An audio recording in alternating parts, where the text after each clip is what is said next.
No, no, you send to me, Arya. I'm also parallelly taking it. So Okay, whichever ma'am. comes first, let us go with it. So Sindhu, you will I be sharing. think everybody can off their cameras here on YouTube.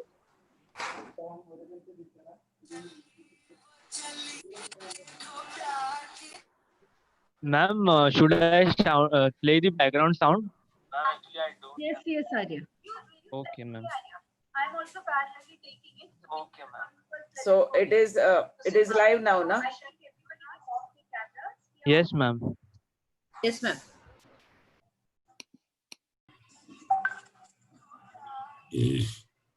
Ma'am, should I play the background sound?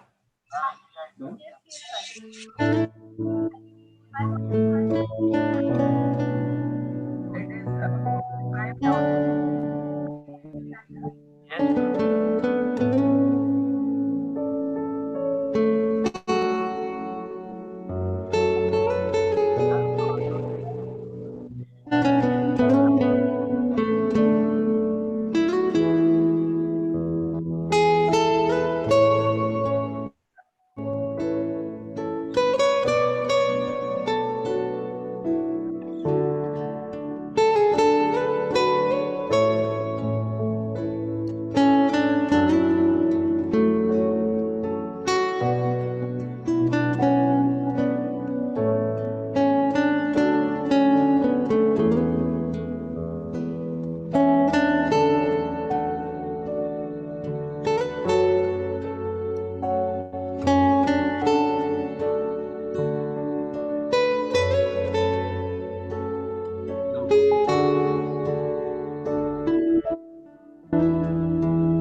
Mona, should I start?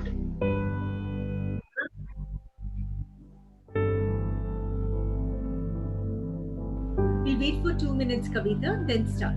Just wait for 2 minutes. Oh.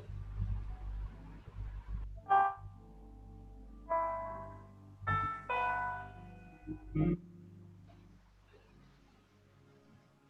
should I start?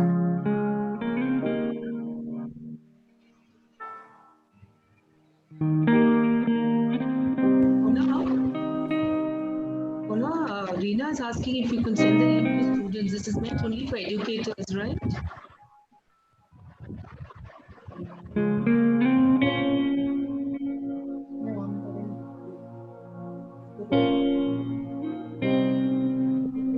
She's asking whether she can send it to the students or not, the link. Yes, she can. She can. Yes.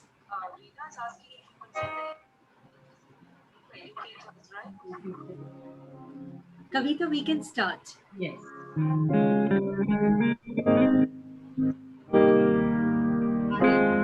Arya, we can stop the music. Aryan? Send it to the students or not, the link. Yes, ma'am. Yes.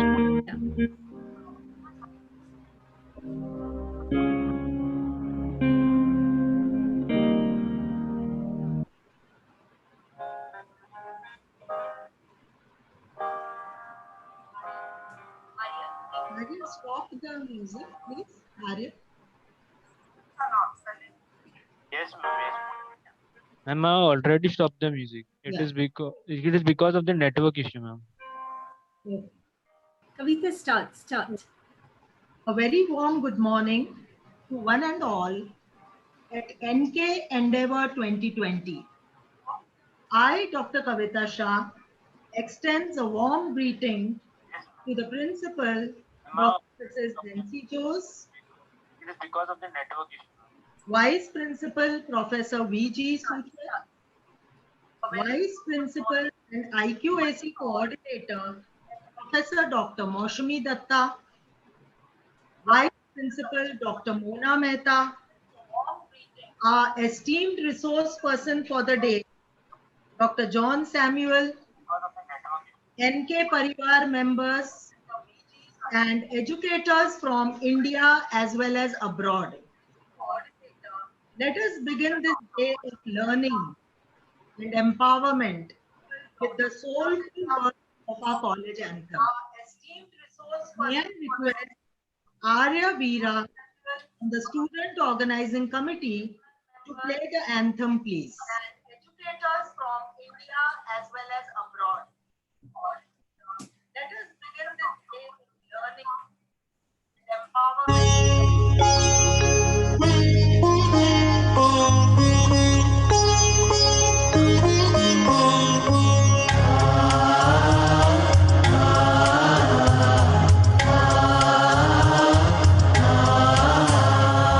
दे मुझे स्वर भारती दे गीत देश जगा सकूं दे मुझे स्वर भारती दे गीत देश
में कीर्ति कमा सकूं।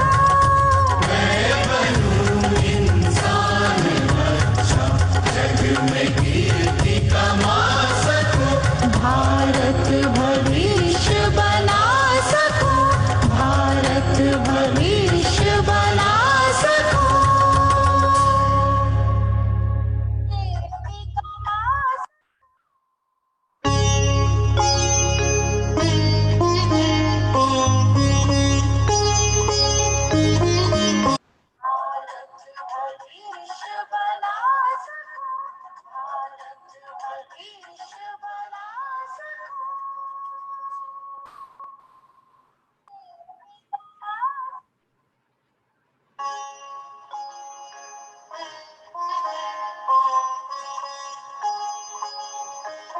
Kavita, please start. Kavita.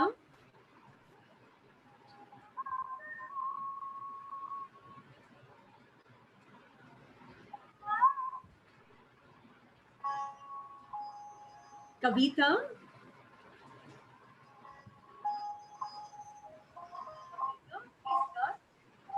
Nagindas Khandwala and its Bhavishya Bharat campus is not just a knowledge imparting institute, but it is a center imbibing value and culture through its various programs.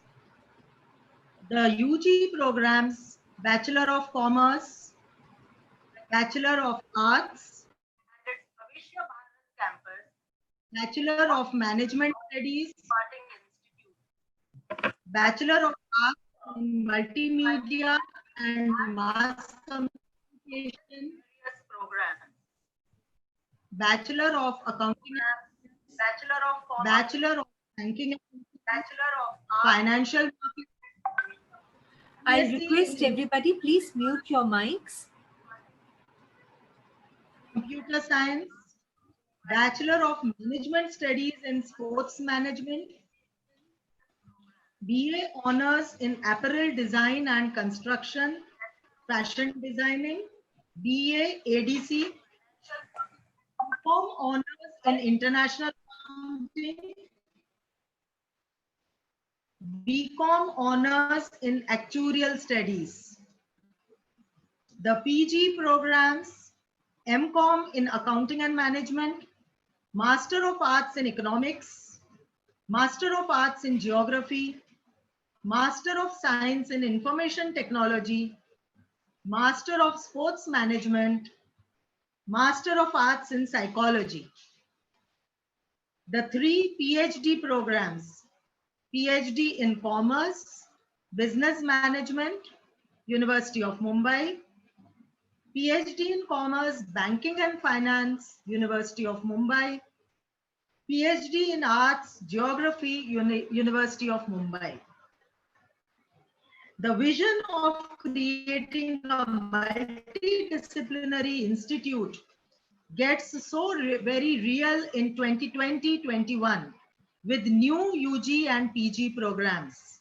Bachelor of Management Studies in E-Commerce Operation, Bachelor of Interior Designing, Bachelor of Tourism and Travel Management, BSc Honors Integrative Nutrition and Dietetics, MSc in Geoinformatics, PG Diploma in Tourism and Travel Management, PG Diploma in Interior Designing.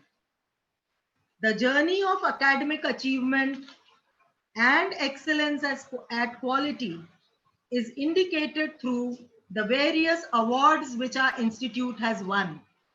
We have been ranked first among India's top 10 private higher education institutions for best management practices and systems in the education.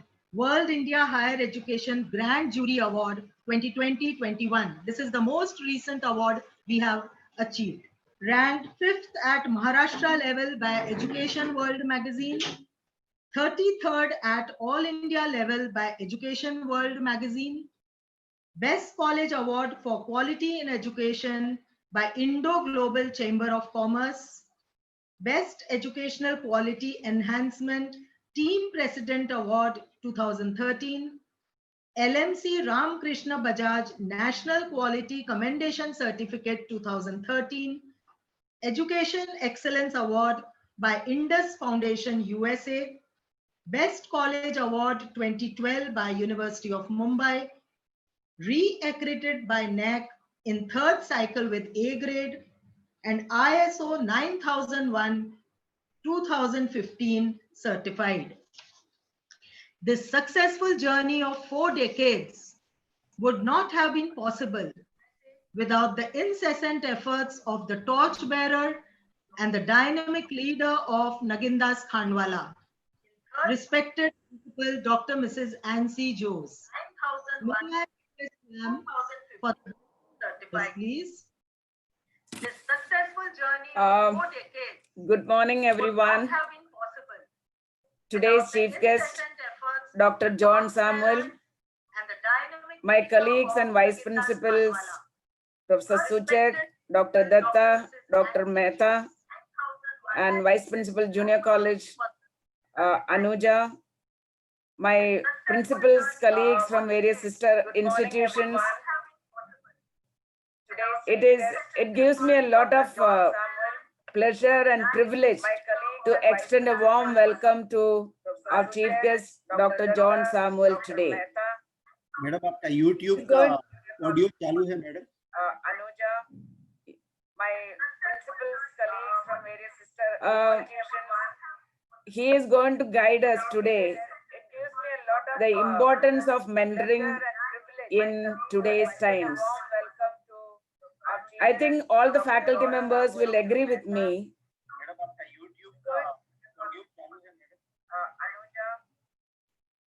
We the faculty members are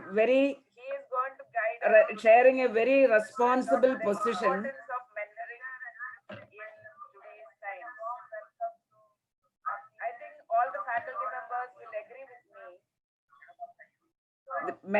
The faculty members, the greatest responsibility we share is grooming the students. In fact, I remember our APJ Abdul Kalam's statement that the faculty, the teachers, the best teachers are the ones who are bringing the backbenchers to the first bench. I also remember a Chinese proverb today that if you want to harvest in 1 year, grow a crop. If you want to harvest in 10 years, grow trees.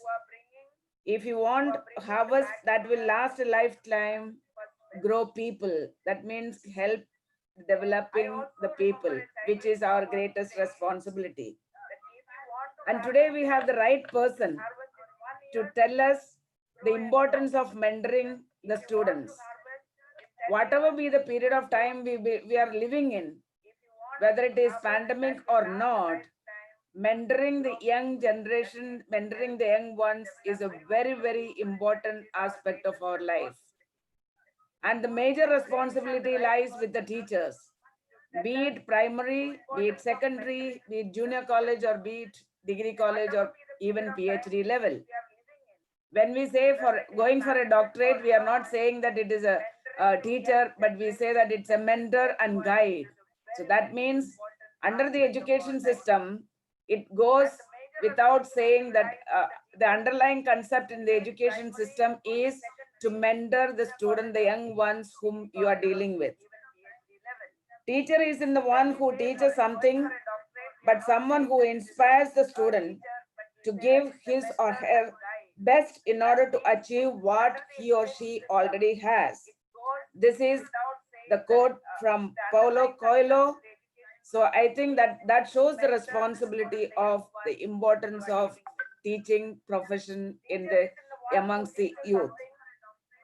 So Dr. John Samuel, we can call him as probably we can call him as the one who created postal revolution. We know Green Revolution, Dr. Swaminathan. We know White Revolution, Dr. Kurian. So when I think about that, I equate Dr. Samuel in terms of postal revolution because he is the man behind the starting of Speed Post. So my dear friends, today for this webinar, we have Dr. Samuel, the eminent personality who can guide us in how to mentor the student community. I, on behalf of the management, on behalf of the faculty members, and on my personal behalf, sir, I extend you a warm welcome for this today's webinar. In fact, we are so happy that we have people from all across the world. We have people from all across the country. I think more than 10 countries, from more than 10 countries, people have joined us. So that speaks the quality of the webinar. People are so eager to listen to Dr. Samuel. So on my personal behalf, I extend everyone a warm welcome. On behalf of my management, I extend the international participants for this today's webinar. My dear friends, the key to bring a good mentor is to help people become more of who already they are and not to make them more like you. So I think we are able to understand the concept of mentoring and we are able to implement the mentoring in its perspective. So with these few words, let me extend a warm welcome to all the participants for this today's webinar. Wish you all a good time. Wish you all that you are able to take back home something from this seminar. And I'm sure that you are able to take back home something from this seminar. So once again, let me extend a warm welcome to all of you. Wish you all the best. May God bless you. Thank you, madam. Thank you for your very encouraging words of wisdom. May I now request our ever motivating Vice Principal, Professor Vijay Suchak, to give his words of wisdom. Suchak, sir. Thank you, Dr. Kavita Shah. Good morning, one and all. Respected Madam Principal, Mrs. Nancy Jose. Our today's chief guest, Dr. John Samuel, my Vice Principal colleagues, Professor Dr. Moshmi Datta, Dr. Mona Mehta, Dr. Vandana Dubey, the Principal of MKES College of Law, headmasters and headmistresses of our sister concerns, that is the schools run by our trust, all the other faculty members, principals and vice principals of other reputed colleges, and dear participating friends. Endeavor 2020. Sir, we have been in the lockdown for more than 5 months. And the positive side of lockdown is we have learned many things. Till last year, I was deadly against virtual classroom. But in my last year of teaching, the Almighty must have thought that he should have also the experience of teaching online. And the situation is created in such a manner that there is no way out.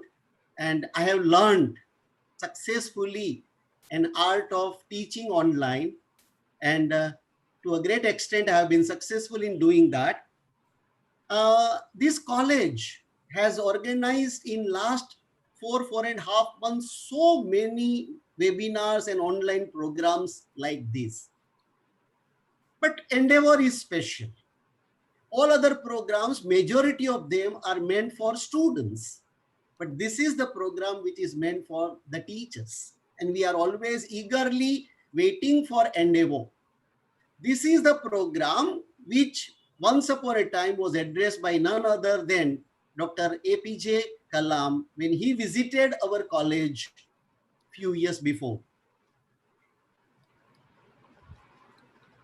This is the 8th year of Endeavor and 9th Sanskaran, 9th edition. Because in one particular year, we had two endeavors, we invited two persons to deliver a talk. It is heartening to note that with the same or even greater enthusiasm, the team endeavor has been working to make it happen, and they have successfully done it. My compliments to the entire team of Endeavor under the leadership of Dr. Mona Mehta for making it a success.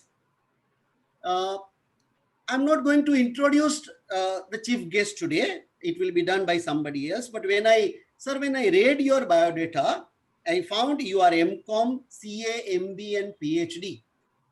I am also an MCom, sir.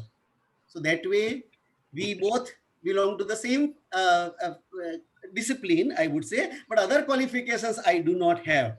And I just want to know, sir, you can include this in your speech, whether it was a direct appointment of a Postmaster General or you have risen the ladder through various promotions. And second thing, does it require such a higher qualification to be at the top in Indian Postal Department? These are the two things I would definitely be interested in knowing from you. In addition to the topic which you are going to talk on, mentoring students in today's time, a very relevant topics are in present environment, and we all are eagerly looking forward to listening to you. Thank you very much. Dr. Kavita Shah, you may take over. Thank you.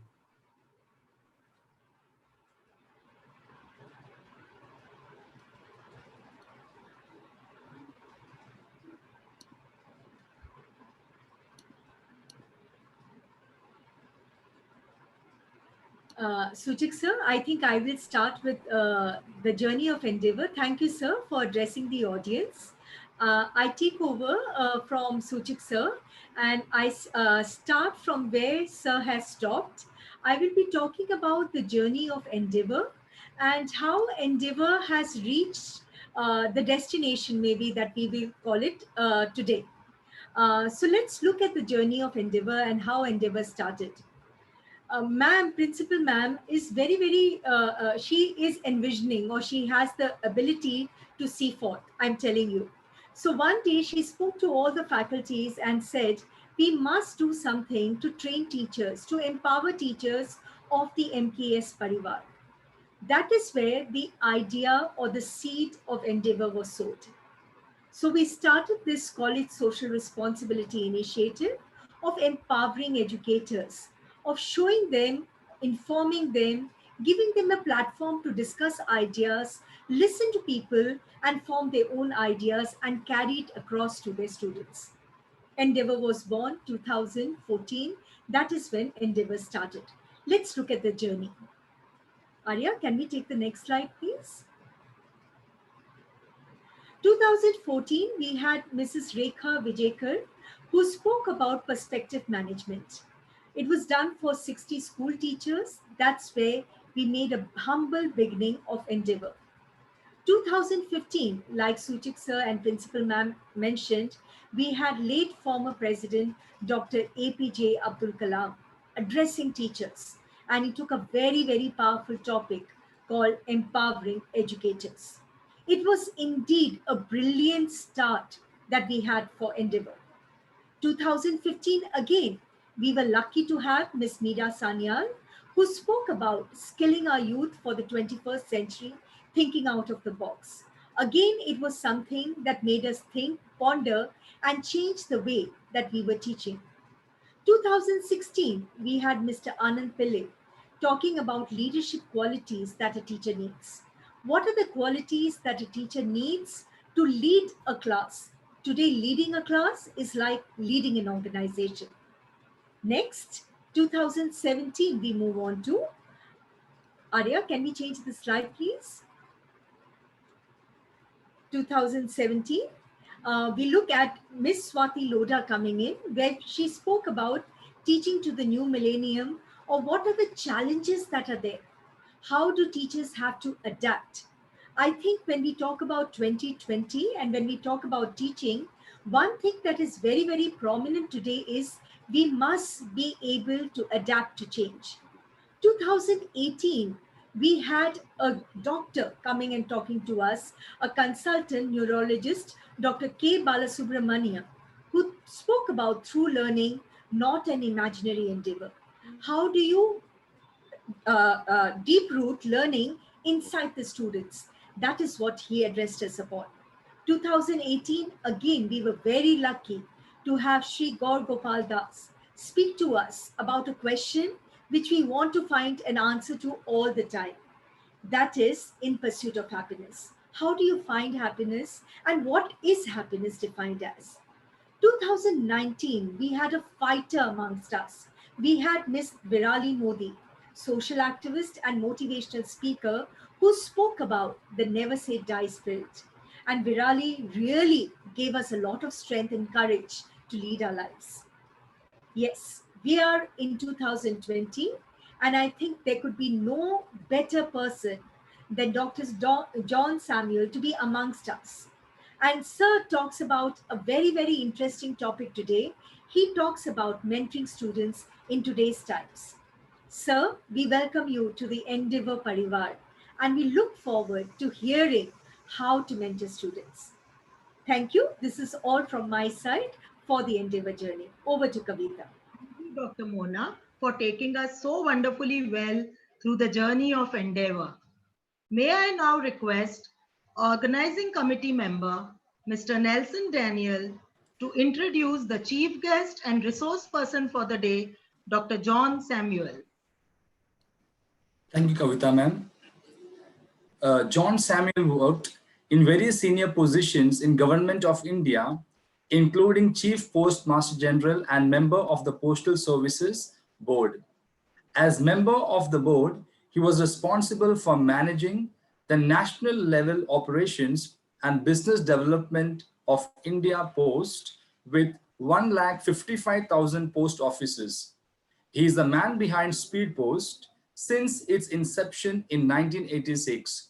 He functioned as the consultant of United Nations Universal Postal Union. He worked in Bangkok on foreign assignment at a UN-sponsored intergovernmental organization for 5 years, responsible for more than 30 countries in the Asia-Pacific region. In the recent past, he has been working as a consultant in Tanzania and Sri Lanka.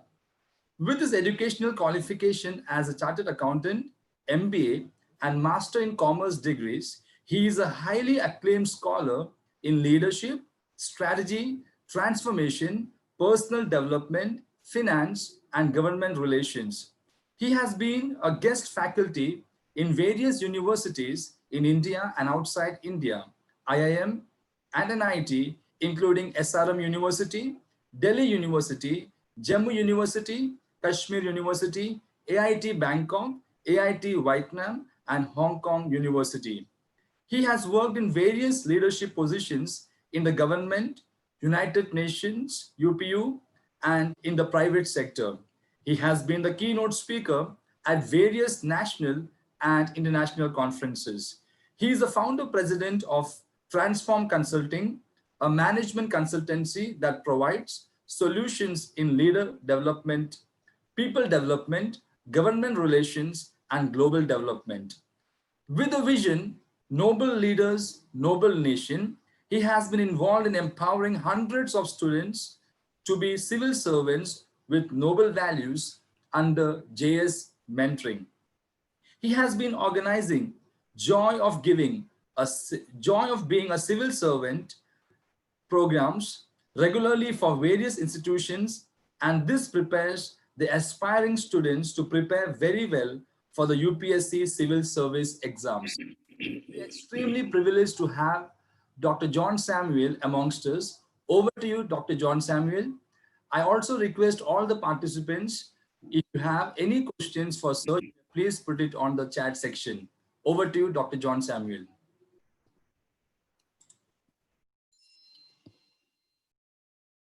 It's a great honor to be with you today, and especially when you celebrate the Endeavor 2020. When I hear that Endeavor 2020 was a great event where Dr. Abdul Kalam, whom I revere so much, who has been my mentor. I'm really glad to be part of this Endeavor 2020. I wish the institution a great success in all your endeavors. Thank you, Dr. Ansi Jose, the principal and the vice principals gathered here, and Mr. Nelson and other leaders who are here from the college, all the teachers from the college. And I'm also been told that there are a lot of other teachers across the world. That's a wonderful feeling to talk to people across the world, because today it's a global world, it's a global village. And it's my honor to speak to each and every one of you, talking about mentoring, how we can build the world. As teachers, as mentors, what can be done to build this world? I'm aware that your institution has been ranked in the very, very higher level in terms of your education, the way that you have been building people. It's an honor, and I appreciate the college and the entire institutions associated with that for the excellent effort that you have taken. Now let me give a very brief presentation. Before that, I just want to know a little about you. And so let me take you to a small mentee exercise. And if you have either your telephone or your laptop with you, I want you to go to menti.com, M-E-N-T-I, menti.com. 1 minute, just give me the things.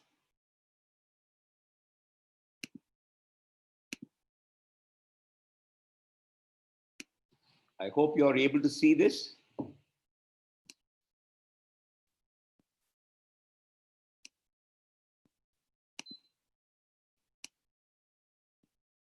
Can you see this?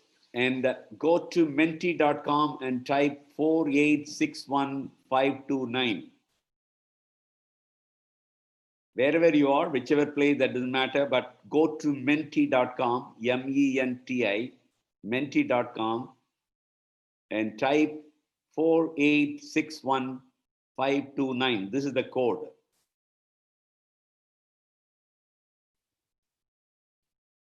Now, since I am interacting with the teachers, I thought I should basically use some interactive tool to be in touch with you.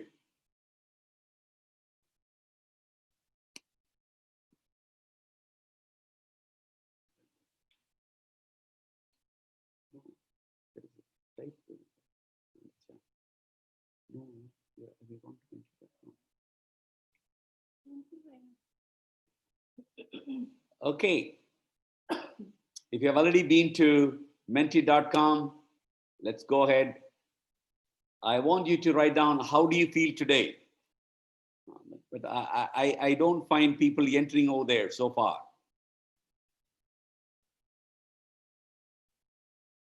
Yes, somebody says great. Quite eager. I'm feeling great. Awesome. Happy. Yeah, I think that's a kind of feeling. Yes, excitement, very bright, very nice, curious, inspired, wonderful, calm, better. Yes, yes, go ahead. Yes, I would like to get your feeling. What exactly is your feeling today? Enthusiastic? I'm glad that nobody feels dull. Everybody is excited. Everybody looks great, very nice, eager, awesome. All these good words. Very lucky and blessed, somebody says. Very lucky and blessed. Yes, that's wonderful. I'm empowered. Somebody says, I'm empowered. Empowered, inspired. Yes, Anyone else would like to add up? Yes, it's good. Go ahead. Go ahead. Just express your feelings. Somebody says relaxed. Somebody says I'm glad.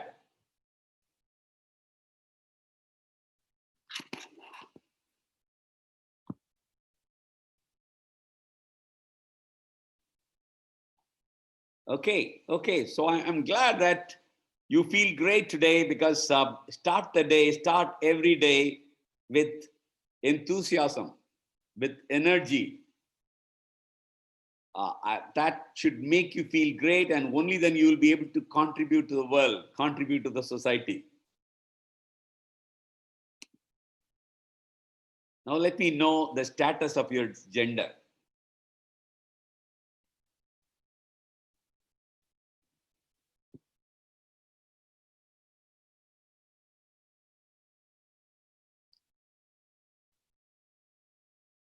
It's almost 50-50 kind of things, right? Go ahead. I think I would like more people to join. In case you're not joined, type menti.com and use the code 4861529. Go ahead. Whatever, I think it's completely anonymous. Whatever you type, it comes over there. I thought it is 50-50, but slowly the women overtake substantially. Yes. A large number are women. Yes, generally the trend is that teachers, there are more women teachers, female teachers than male teachers. That's the way it is. I think that's what it shows here.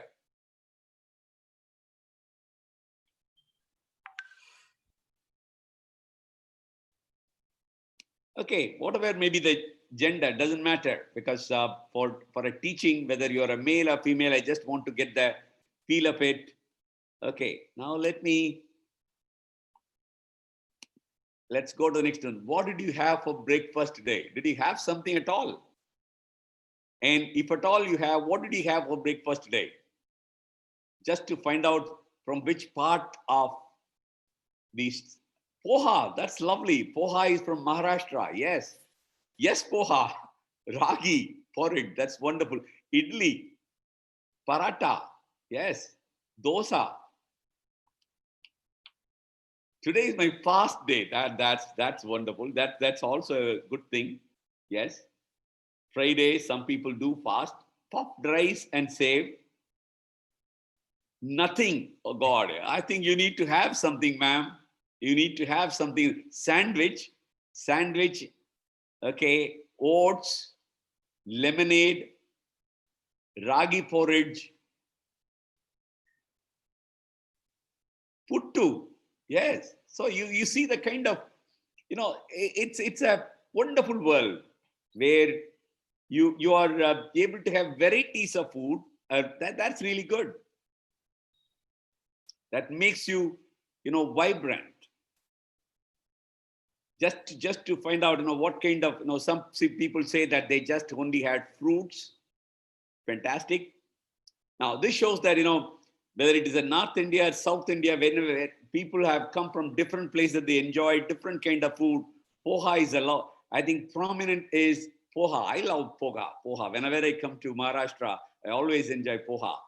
And yes, there are, sandwich and tea is there. Puttu and idli and dosa, this is a South Indian food, but it's also becoming a North Indian stuff. I live in Delhi, but I enjoy all this kind of. Paratha is one of the wonderful things. Wonderful, very nice. Let's move further. Write one word about teaching. Write one word about teaching. Anything that because you're all teachers. You teach either school or college. Teaching is learning. Wonderful. Teaching is noble. Yes. Teaching is knowledge. Somebody has even put a few books over there. Teaching is perfect knowledge, perfect learning. Teaching is noble. That's an amazing thing. Teaching is empowering others. Teaching is responsibility. Teaching is a noble profession. Teaching is interaction with others. Teaching is the passion. Teaching is motivation. Teaching is satisfying. Teaching is directing the future. Yes. Teaching is mentoring students. I think that's one other thing that we are going to talk today a lot. Teaching is mentoring students. It's good. Teaching is daily learning, enlightening, process of transforming. Yeah, that's wonderful. Nice to know from you what is teaching all about. Service to humanity.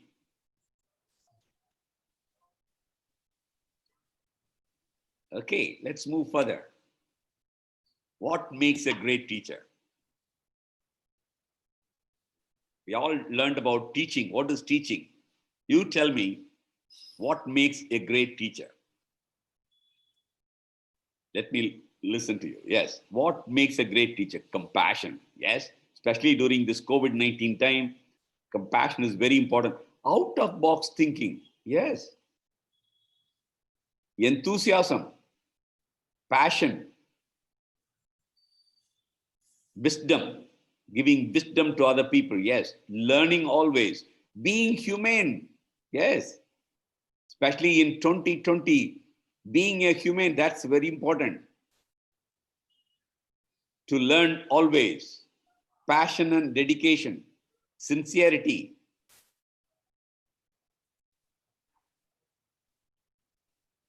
Teachers like mother. Yes, that's a beautiful example. We always learn a lot from mothers.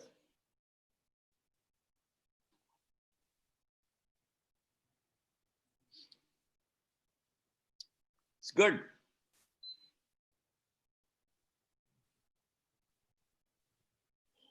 Empathy.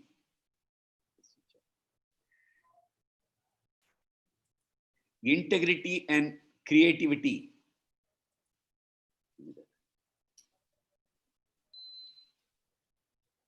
That's wonderful. Continuous learning. Thank you so much. Thank you so much. I learned a lot from you. That's very nice. Okay. This is just to involve you and to learn from you. You know, teaching is always learning from one another. So I thought in this session also, I need to learn from you. That's the whole aspect of it. Thank you so much. You're so good. You know more about learning. You know more about teaching. You know about what makes a great teacher. Today, next maybe 45 minutes, I'm going to sit with you, talk to you about how we can transform the world through the profession of teaching. How you can transform, how you can transform the nation, how you can transform the students, and what are the basic things that we can do. That's what we will be learning right now. Okay, that's good. Let me share with you.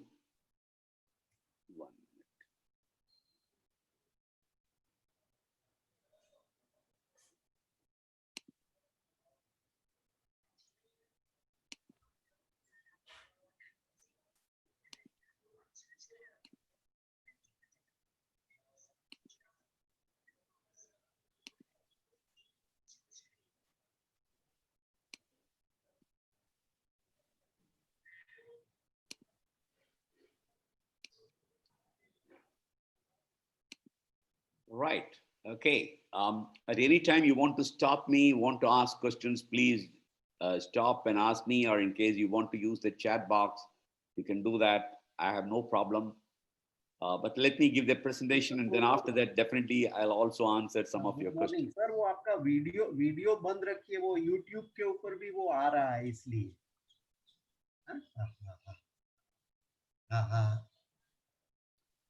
What did you say, sir? Yeah. Okay. Thank you. Okay. Sir, please continue. Okay. Please continue. Okay. Yes, sir. Right.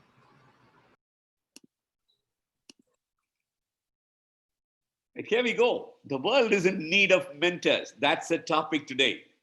The world is in need of mentors. Today we focus on teachers, how they can become mentors. And this great occasion, Endeavor 2020, which was addressed by none other than Dr. Abdul Kalam, the former president of India. So it's a great honor that this Endeavor 2020, we talk about the world is in need of mentors. How teachers can become mentors and how they can transform the world, impact the world, impact the world.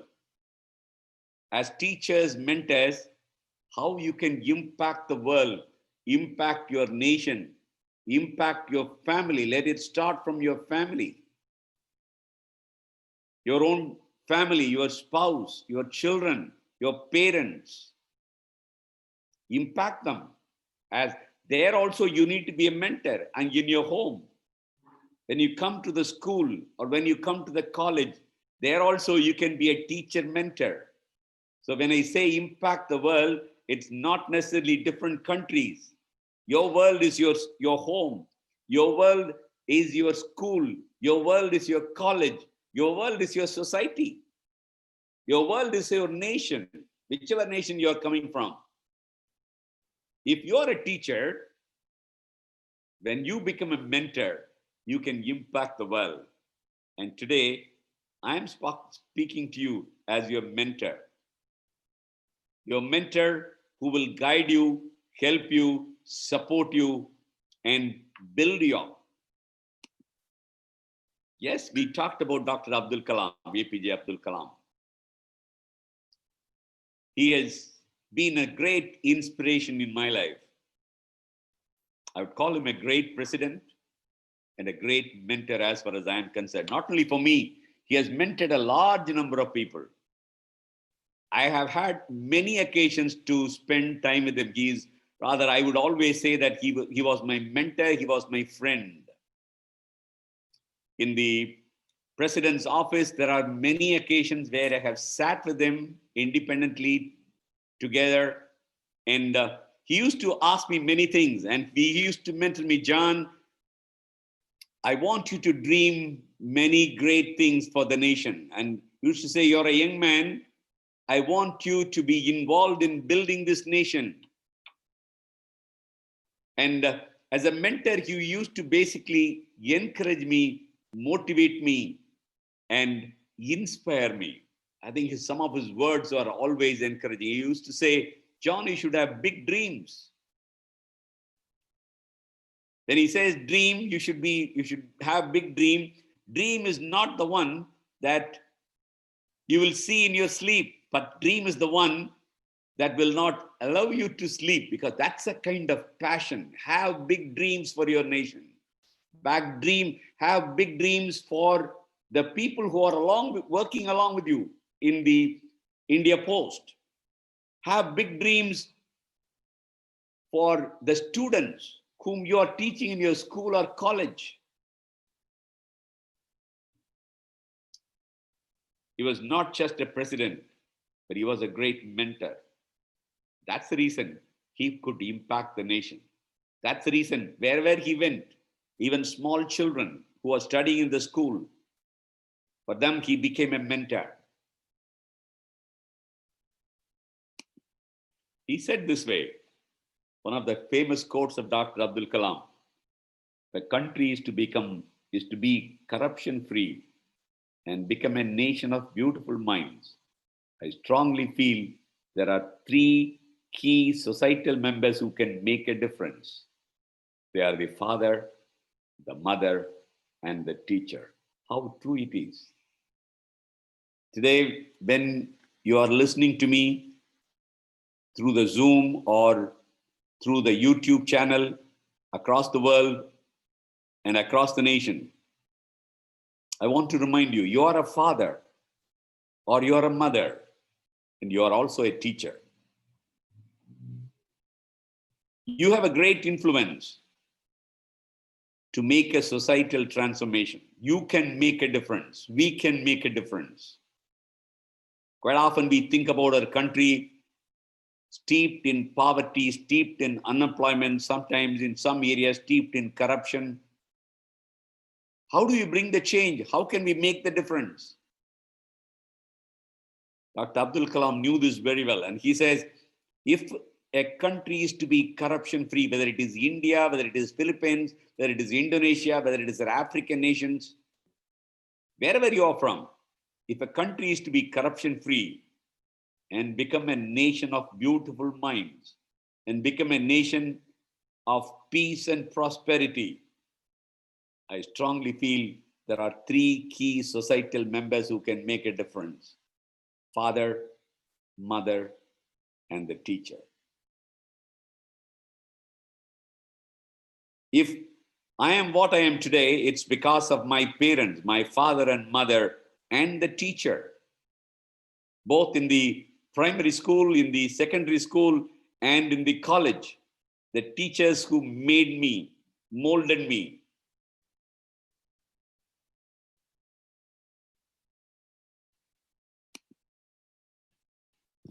Isaac Newton, he says that this is very famous quote: if I have seen further, it's by standing on the shoulders of giants.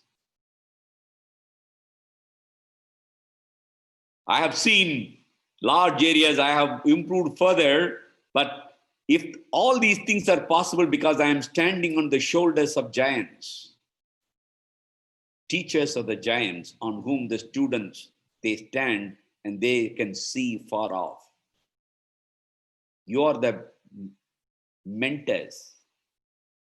If you are the mentors, you'll be able to show the students farther areas. They will be able to see a larger vision so that the nation can be impacted. I want to tell you today, your mentoring matters. Moving from the teaching position, the teacher, to a mentor, along with the teacher, as a mentor. Teacher is only one who teaches, but mentor goes beyond teaching, molding the students, mentoring the students, building their character, supporting them in every way, being a friend, being a mentor. It's a large, I'll explain that. But mentoring matters a lot in building individuals, building communities, building families, building the nation, building the world. So what makes a great teacher? I've just given just very easy to remember for you, A, B, C, D, E.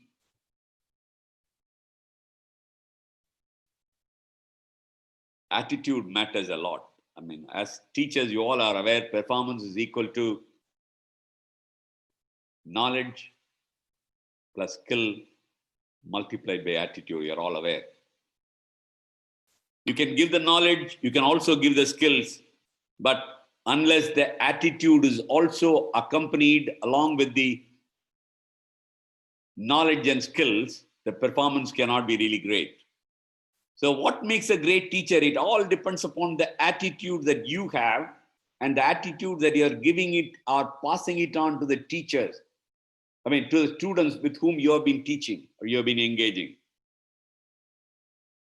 The attitude of integrity, the attitude of excellence, the attitude of positivity, the attitude of compassion, the attitude of hard work, the attitude of large vision.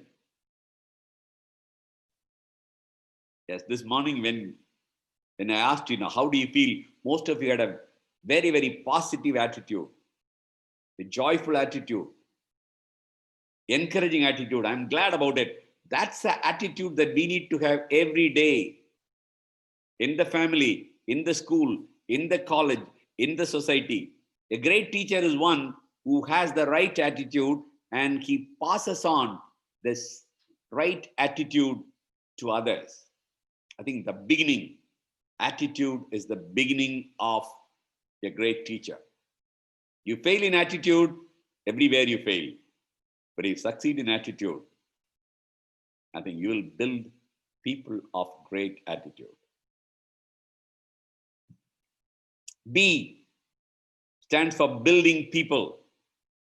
A great teacher builds people. A great teacher is not the one who teaches alone. Yes, the person teaches a lot, gives a lot of knowledge, gives a lot of wisdom, but that should result in building people,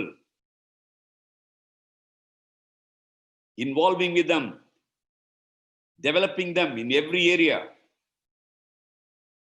I know when students come to the college or the school, some of them are shattered. Some of them do not have the right understanding of many things.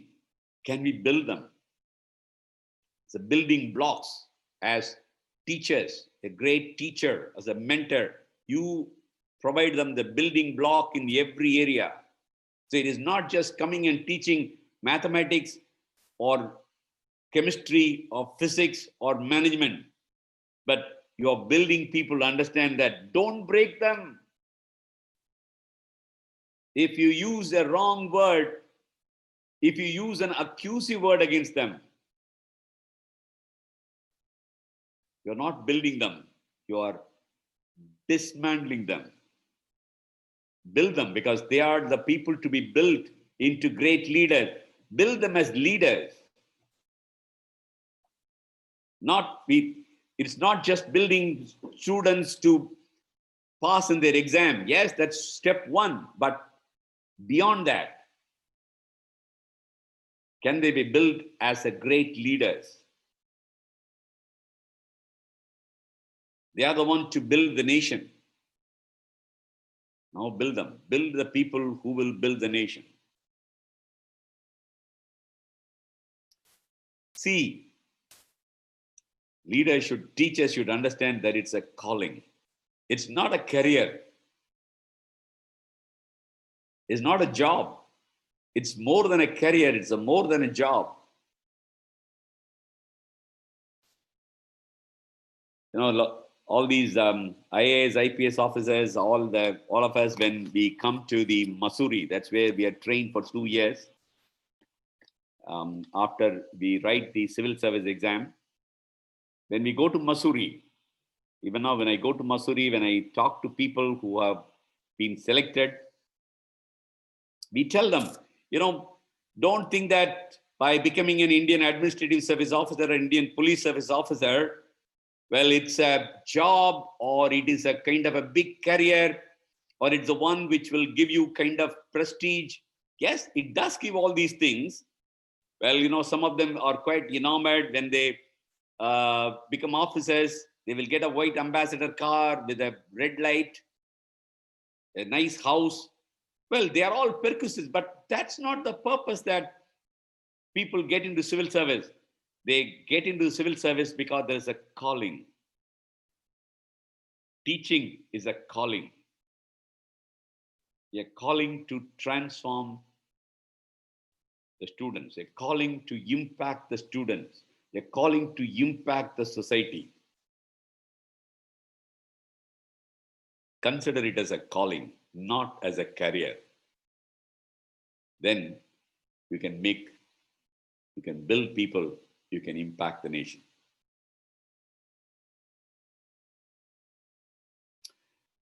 D, dedication. I think this is an area where I need not say much about it. Teachers' dedication. It's not just a few hours job when you come to the college alone or the school alone. I'm aware if you have to teach for 3 hours, probably you need to prepare for 30 hours. Then only you can teach very well. It requires a lot of dedication. A lot of preparation is required. A lot of reading books. A lot of research. This means you need to be dedicated.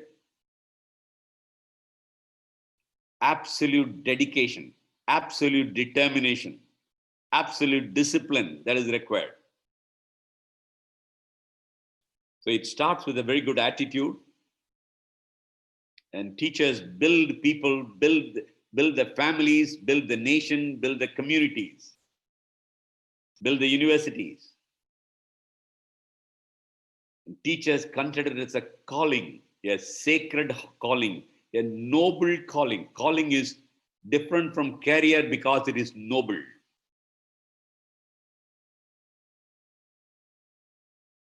and great teacher. Yes, very, very dedicated person, absolutely dedicated to the task.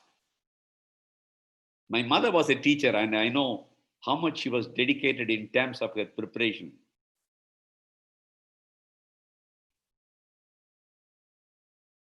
E, finally, E for excellence. Excellence. A great teacher is a person who excels in teaching, excels in many areas.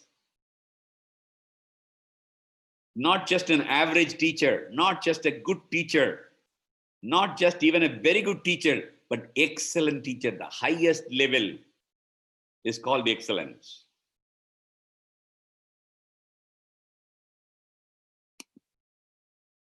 When we say excellence, I would in the business world they call it 10x people. You know, if an average person does one time, an excellent person does it 10 times, multiples of 10. That's called 10x people. They are excellent. Excellent. The excellent people, they have a great habits. They are excellent because they have great habits. Now excellence is a very, very higher level process.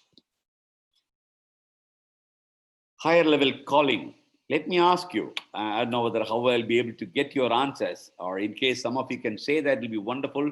I would like to listen to you. What's 1 to the power of 1?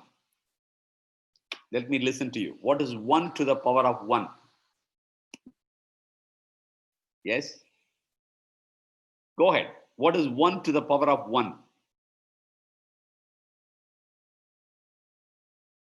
I hope you are listening to me. Either use the chat box or please unmute yourself and just let me listen to you. What is 1 to the power of 1?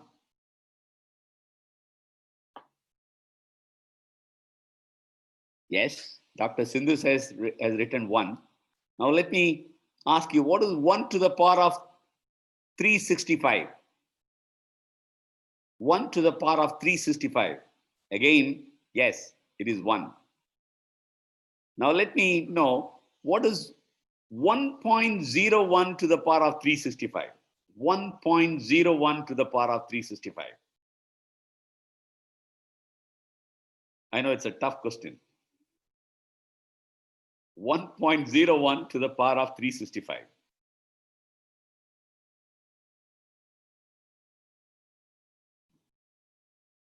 Just a small difference, 0.01. Yes, definitely it's greater than 1.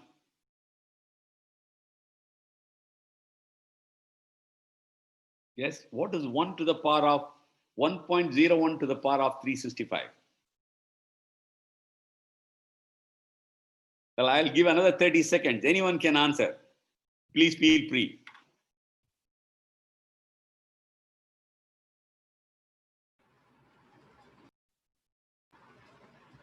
Dr. Mona Mehta, would you like to say something? Yes. Less than Yes. 1, sir. Less than 1. That's what I was thinking. Oh, lovely, lovely. Yes. Somebody has come up with the answer, 37.78. 0.36 or 0.37, somewhere between them. Okay. 1.01 to the power of 365 is 37.8. 37.8.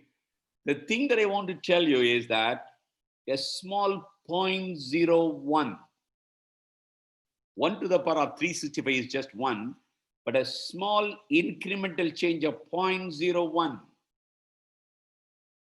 You improve it every day and you find the result is 37.8. This is what I call excellence.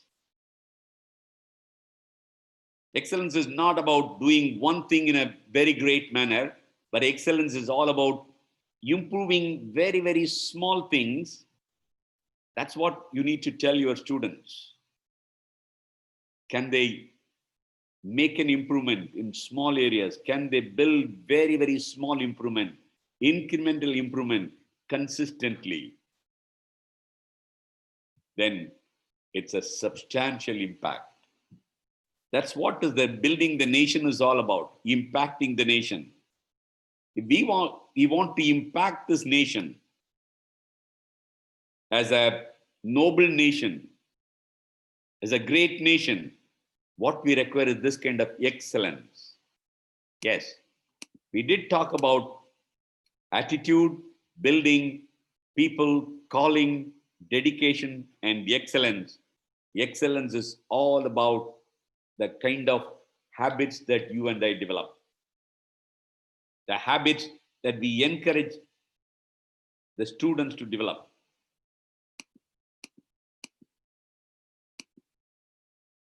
You know, how many of you know this Krista Sharon McAuliffe?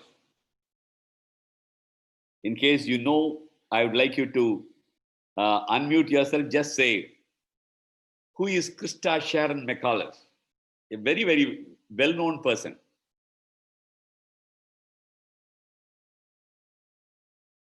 As her outfit says, she is from NASA. She was definitely an astronaut from NASA.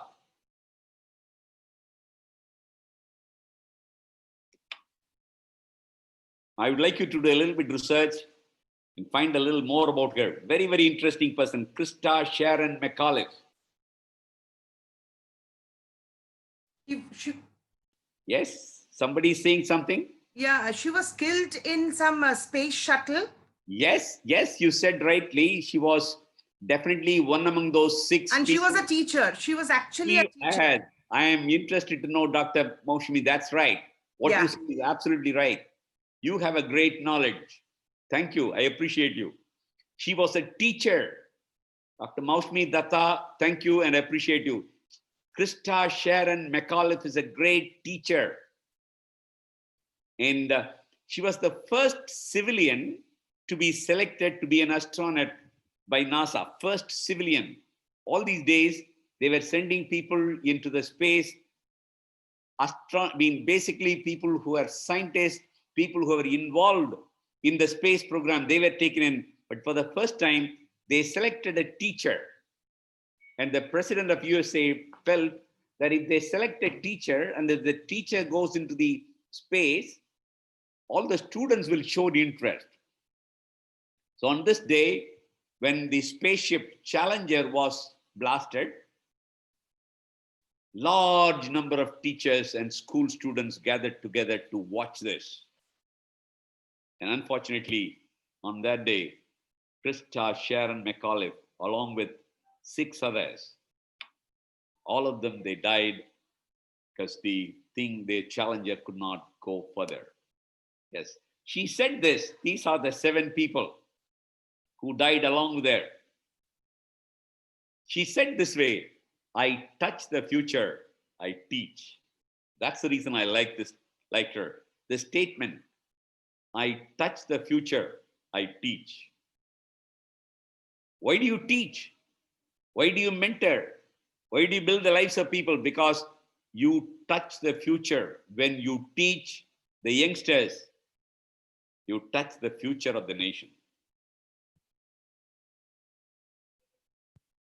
You know, I have been involved in mentoring a large number of young people who want to become civil servants. Even in the last batch, quite a few people have become IAS, IPS officers who have been mentored by me. I always tell them, I mentor you, I teach you because I am touching the future. My teachers in my college, they taught me, they touched my future, they touched the future of this nation. It was in 1975 when I was studying in the college, in the BCom, at St. Xavier's College in Tirunelveli, in Tamil Nadu. I still recall that day when the principal, Father Varki, he was addressing almost 3,000 students in the auditorium. And Father Varki said, well, I want many of the students here, I want you to transform this nation. I want you to touch the future of this nation. You have come here not only to study, not only to pass the exams with high marks, but you have come here to touch the future of India. And if you want to transform the nation, he said, I want you to write civil service exam. I want you to write IAS exams. I said, no, I don't think I'll be able to do that because this is a small town. I'm not in Chennai. I'm not in Mumbai. And I'm also aware that it's a tough thing to get into civil service. But again, he went on further. He said, if this nation is to be transformed into a nation of nobility, we need noble leaders.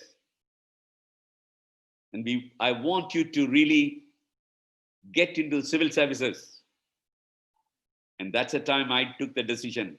Yes, I will prepare for the civil service exam. And immediately he called me from the front and said, John, come over here. Since you want to write the civil service exam, he entered me, he entrusted me to one of the teachers. And he said, you will mentor John. Yes, there came my beginning. In 1980, I got into the civil service. And over a period, yes, I became the director and then Postmaster General, Chief Postmaster General, and member of the Postal Services Board. Thankfully, because I was able to do many things well, the government selected me to go into a foreign assignment to Bangkok, and United Nations, Universal Postal Union also picked me up as a consultant for many countries. My teacher became my mentor. My principal became my mentor. And that has touched the future.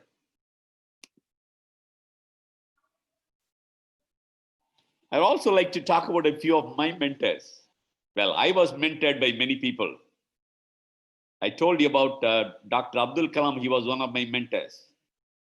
Mr. Yannan Ora, he was the governor of Jammu and Kashmir. He was my mentor. I used to spend a lot of time together. We used to spend a lot of time together. Here we find Mr. Ora and his wife. And next to his wife is my wife together. And to my right, to my left here is one of the directors over here. Now, this is inside the Raj Bhavan. Mr. Ora, who retired as the Home Secretary, who was from the Indian Administrative Service of the Punjab cadre. After his tenure as Home Secretary, he was honored with the governorship of Jammu and Kashmir. We used to spend a lot of time together. This means he needs to spend time with me. We had a lot of responsibilities, but he made it a point to spend time with me. A great governor. He was governor for 2 terms. He brought a lot of improvement. He was also a great mentor. I can talk about a few others.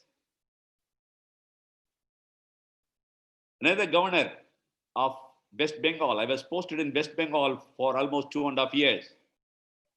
And Mr. Gopal Krishna Gandhi. Gopal Krishna Gandhi was a governor those days. Gopal Krishna Gandhi was again, he's from Gandhi family, grandson. But he was such a humble man. He took time. He will come and sit with me in the guest house. And he will call me to spend time with him over a cup of tea. And many things we used to discuss. Great mentors. The thing that I want to tell you is that you need to find your mentors. You need to be a mentor to your students. That's one part of it. But do you have a mentor? I can tell you there are many mentors I had. That's the reason I have come to this level. My leadership qualities have become to this level because I was mentored by very great people. They were willing to spend time. I know there was a governor of Sikkim, Mr. Ram Rao.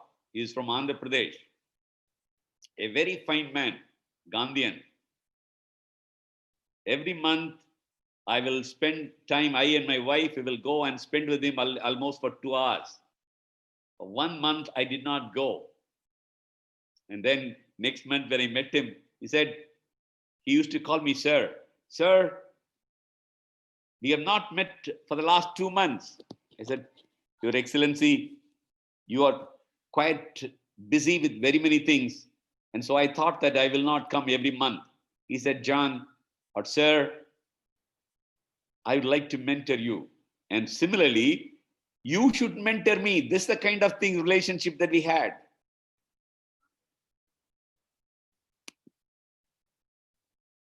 Gandhiji had a lot of mentors. Very interesting. When I went to South Africa 2 years back, to the place where he was staying in a place near Durban, and I went to the place, I found that Gandhi was mentored by Leo Tolstoy, a Russian. He writes in his book that he was mentored by Leo Tolstoy. And he was also mentored by Gopal Krishna Gokhale. Leo Tolstoy has written a beautiful book, The Kingdom of God is Within You. That touched Gandhiji's life. Gandhiji says, if I have the belief that I can do it, I shall surely acquire the capacity to do it, even if may not have it at the beginning. What a great thing. That strength has come from being mentored by people like Leo Tolstoy. The kingdom of God is within you. The kingdom values are within you. You are not just an ordinary person, but you are a person who is to show forth the kingdom values in your life. That's how Gandhiji is a person of non-violence. He taught about non-violence. He taught about integrity. All these things have come from the very basic values. The kingdom of God is within you. Find your own mentors. Similarly, mentor your students. One of my professor, I just thought I will put his photograph over here, Professor Ivan Bolasing. He's a professor of English. He was my mentor, a great leader, a great mentor, a great visionary. He was a college professor, but he will come to my home, spend time with me, empowering me. And that's how I have become a leader. The leadership development qualities have come from Professor Ivan Bolasing. He is no more. Just a year back, he passed away. Yeah, a man of humility, a man of nobility, a man of greatness. The reason why I want to share with you these things is that I am what I am because of the mentors that I had. If you can be a mentor for some of the students, if you can be a mentor for some of the people in the community, things will be different. Similarly, you need to find your own mentors. Find your own mentors who will build you up. I have been mentoring a large number of people, many students, many teachers, many IAS officers. Even now, they come over there, they come and spend time with me. I mentor them. That's an area of building one another. Mother Teresa was a great mentor, mentoring people towards service. I like her statement, when Naveen Chawla, who was at that time, Mr. Naveen Chawla was the chief election commissioner. He was very close to Mother Teresa. He went and asked Mother Teresa, Mother, you have been awarded with so many awards. Jawaharlal Nehru Award for International Understanding, Nobel Peace Prize, Bharat Ratna, Queen's Award, many awards, you name it, you have it. And not only that, Missionaries of Charity has been established in more than 150 countries. Mother, are you successful? Are you successful? Mr. Naveen thought that, she would say, yes, it's a real success because so many things I've achieved. Mother turns to Naveen Chawla and she says, Naveen, I don't think God has called me to be successful, but God has called me to be faithful. Naveen, I don't think God has called me to be successful, but God has called me to be faithful. That's the calling. That's a mentorship. She was mentoring Naveen Chawla so that he becomes faithful person, not just being successful. That's the same thing I want to tell you as a teacher.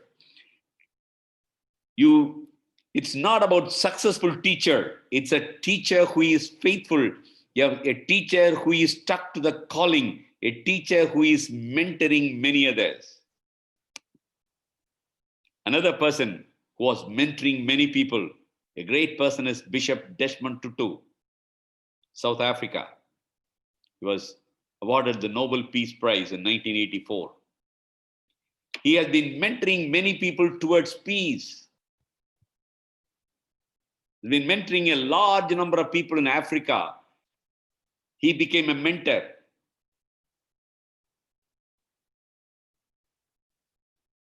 I encourage you to become a mentor. Identify your people, your mentees. Similarly, identify people who can mentor you. A few years back, I started, I was really touched by this book. This is a very recent book. Probably around 6-7 years back, the book was released. Why Nations Fail by Darren and James. These are the two researchers from the Oxford University. They write this: why nations fail? Some nations are powerful, some nations are powerless. Some nations are prosperous, and some nations are very poor. Why some nations fail and why some nations succeed? They come up with two things. Number one, nations fail when leaders fail. It's not that there are no leaders. There are plenty of leaders. But the leaders have failed because the leaders are of the level of level 1, level 2. But what we require is leaders of level 4 and level 5. Leaders of level 1 and level 2, they only are concerned about themselves, self-serving people. Whereas level 4 and level 5 are people who will be concerned about the nation. I am concerned that today, many of our countries, we have leadership deficit. We don't have leaders of nobility. We don't have leaders of the level 4 and level 5. But Jesus Christ, when he talked about leadership, he said, if you want to be a great leader, you should be a servant. Yes, serving others, serving the society. We need to develop many leaders of nobility. Nations fail when leaders fail. Similarly, nations fail when institutions fail. Institutions like Supreme Court, institutions like legislative assemblies. When such institutions fail, the nations fail. I would say the need of the hour to bring transformation to any nation is to build leaders. That's what the teachers are doing. That's what the teachers can do when you move from the teacher to a mentor.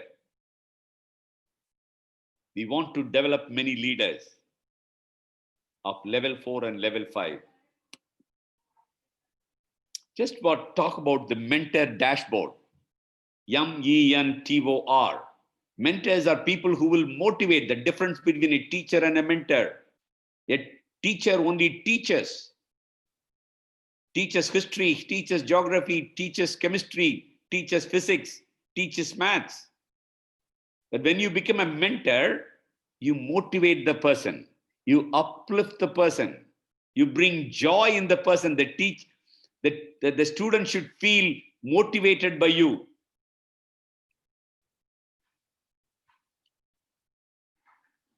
You're educating the person. Educating the person in terms of the character. Education is not only in terms of knowledge and skill, educating the attitude, educating the character. When there are many incidents, like the thing that happened in Delhi, the Nirbhaya case, we can only say that we have not educated our young people. We should become mentors. We should educate them. Education in that terms of character building. Educating them in terms of the enormous amount of knowledge. nurturing them. Nurturing is on a continuous basis, sitting with them, guiding with them, getting the feedback, transforming their lives. A mentor is a person who will transform the other person, bring out the best in the other person. And mentor is one who will open the mind of the other person. Sometimes the students' minds are closed. You open their minds. And mentor is one who will bond that relationship. You know, a large number of youngsters are with me. I'm helping them in terms of becoming civil servants. A few days back, I was having my birthday.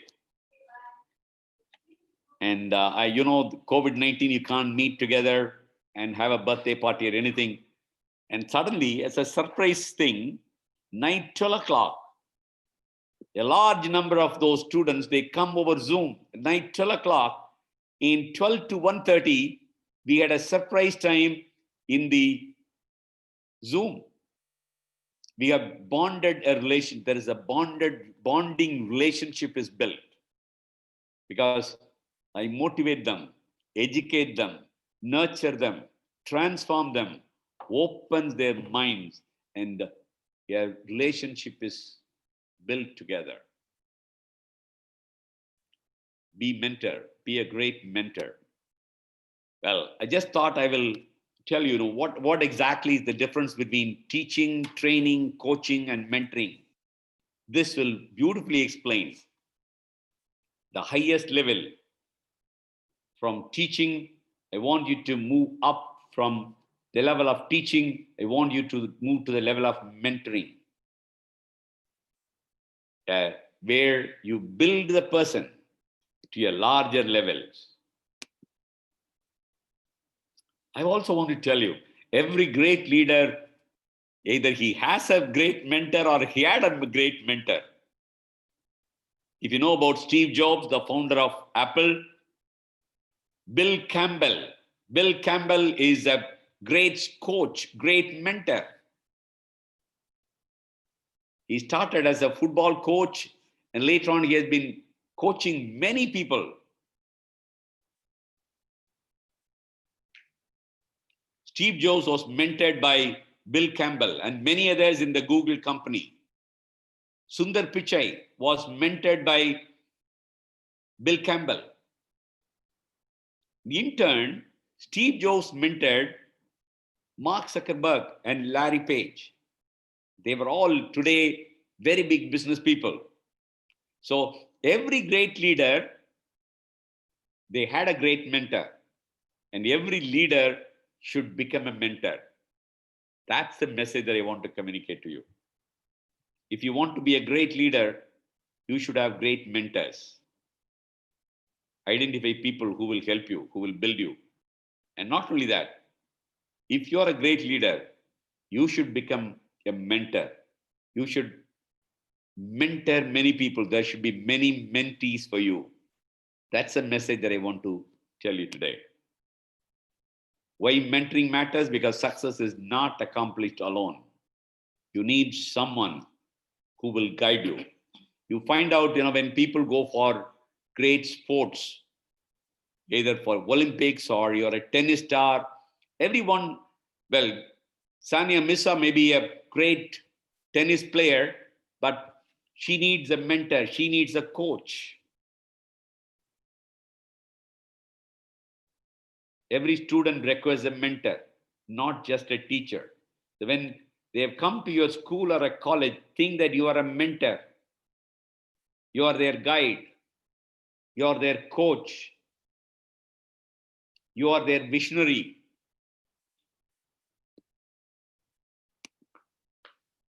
Well, I have been running this JS mentoring program.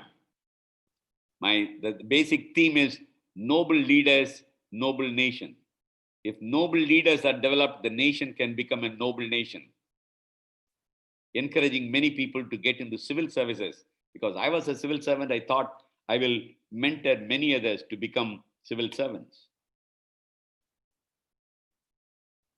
Objective is, can I develop more noble leaders? that's the case, can we develop more noble, can we develop a noble nation? Yes, in your college, if there are a lot of students or schools, there are students who would like to write civil services, who has a passion to make their nation of nobility and prosperity, definitely I can help them.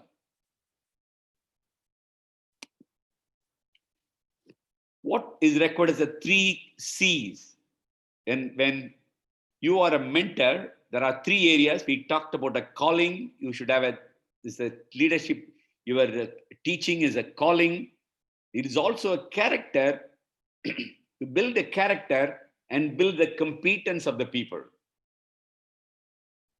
Students should become students of character, students of competence, and students of nobility or calling. That's the reason we need mentors. This will mean that you move away from your comfort zone to the courage zone.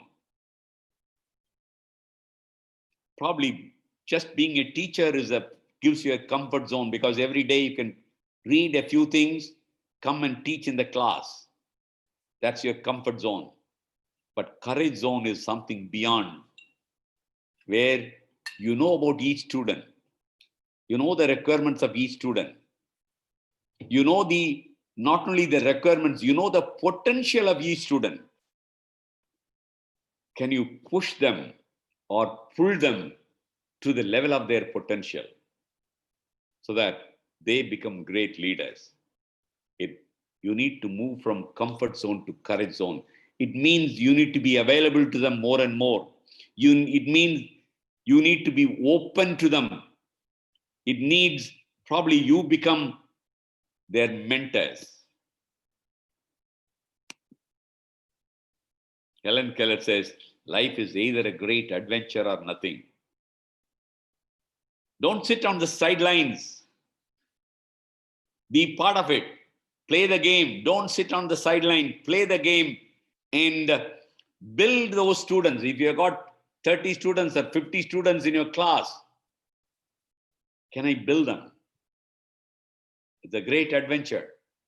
In order that life becomes a great adventure, you need to build them. And your life should become a life of adventure where, yes, I have mentored these people.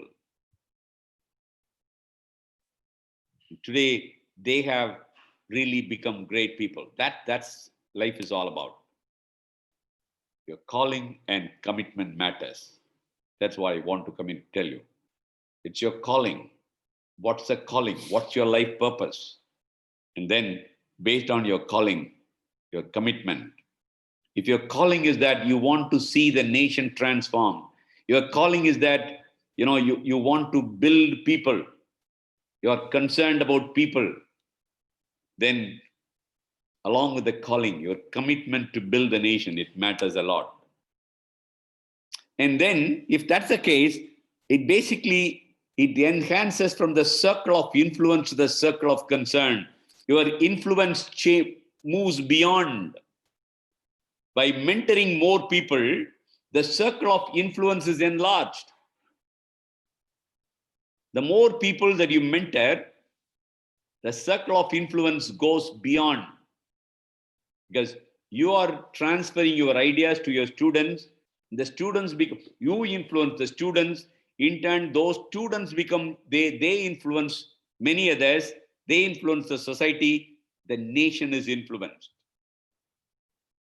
Enlarge your circle of influence. Maybe there is a lot of circle of concern, which you and I cannot do much about it. But how do I really make it smaller is by enhancing the circle of influence. That's the reason we need mentors.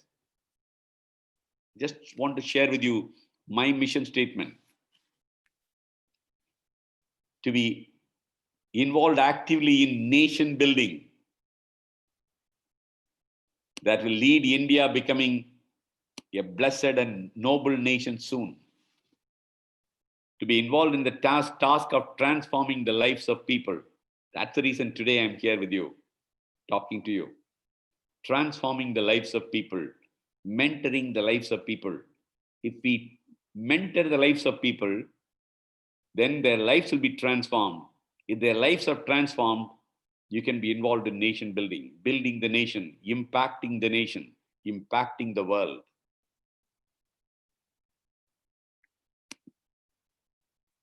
Nelson Mandela, whom I admire quite a lot, he says there's no passion to be playing small in settling for a life that's less than the one you are capable of living.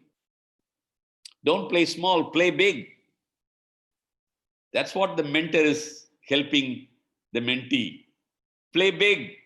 Nelson Mandela is again another great mentor. He mentored a large number of people, both within Africa, even outside Africa. There's no passion to be found playing small. Don't play small, play big. Touch the nation, touch the world. Be a mentor. People are capable of achieving more and more from their mediocre. Help them to come out of their mediocrity. Let them become an excellent person.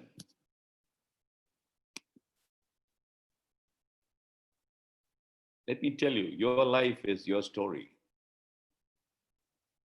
You're a teacher in a school or in a college, you're a vice principal or you're a principal. Your life is your story. Write it well. Don't just say, I went and taught. No.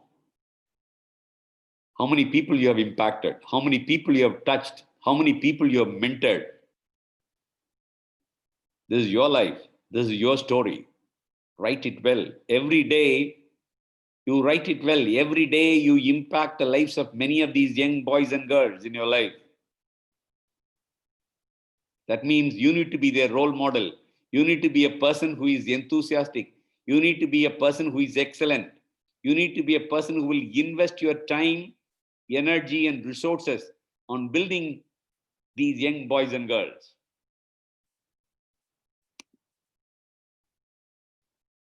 There are 4 P's I want to talk to you quickly. Number 1, when you are a mentor, think about the purpose that you have. What's the purpose of your life? Is it just teaching or beyond teaching, more than a teaching? Can I build the lives of people? What's your life purpose? Is it teaching as your job or teaching is your calling? If teaching is your calling, you do beyond the teaching. Your life purpose is to build the nation, build the people. What's your life purpose? Second P, what's the principles and values that you have? If you are a person of principles, you pass on that principles and values to the student. Third P, the priorities. The choice is yours. Do you want to excel or do you want to be a mediocre? And fourth P is your performance. Move out of your comfort zone to the courage zone. I want to pass on this message. There are 3 things. W-I-N. Win. If you want to win, work well, impact the society, and never give up. That's a summary that I want to tell you as we come to the end of this session. I want you to work well as a teacher, as a mentor, impact the society, impact the nation, and never give up. I want to end up with the statement of Steve Jobs. He says, we are here to put a dent in the universe. Otherwise, why else even be here? Here to put a dent on the universe. If you don't have a mentor, it's time you took the decision to find a mentor for you. Similarly, if you're not a mentor so far, it's time to make a decision. You become a mentor to many of your boys and girls in your school and college. Thank you so much. I am available to help you and guide you. This is the telephone number and this is the email ID that I'm giving you. Thank you so much.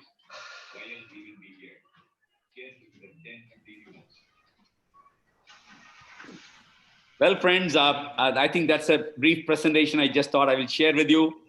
And I want your institution, the great institution, what you have started now, can you impact the lives of many of these young boys and girls by being mentors? Similarly, I want you to be mentored by many others.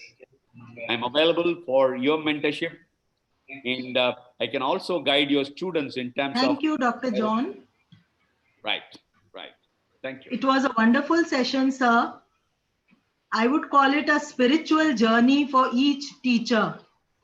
We have to rise above and we have to go deeper. The importance and the need of mentorship today, sir. We have to take up the responsibility of guiding our students to become worthy citizens of our great nation, to be faithful to the nation. May I request our organizing team member, Ms. Gargi Dubey, to moderate the question and answer session. There are some questions. We will take it up, sir. Oh, yes. Yeah, thank you, Kavita ma'am. Thank you, sir, for your inspiration speech, and it really very much motivating that how a mentor can shape the personality of the individual. So we have a few questions, and I will be just reading the question one by one. Our first question is from Kalpana Dongra ma'am.